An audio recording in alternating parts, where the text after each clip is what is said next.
বাসি বিয়ের দিন বর বউকে স্নান করানোর পর্ব চলছে একদিকে, আর মণ্ডপ সাজানোর পর্ব চলছে আরেক দিকে। বর ও বউয়ের স্নান টান কমপ্লিট হয়ে যাওয়ার পর এবার এই মণ্ডপে এসে ওদের আংটি খেলানো হবে।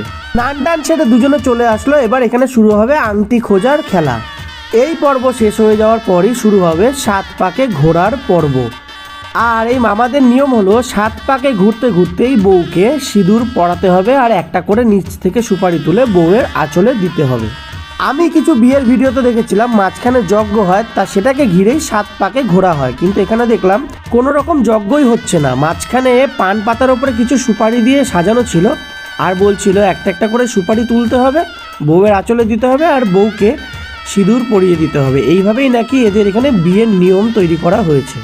মামা নিজের কর্তব্য করে যেতে থাকলো, একের পর এক সুপারি তুলে মামির আঁচলে দিয়ে দিচ্ছিল, আর একবার করে সিঁদুর পরিয়ে দিচ্ছিল। এইভাবেই কমপ্লিট হয়ে গেল বাসি বিয়েটাও।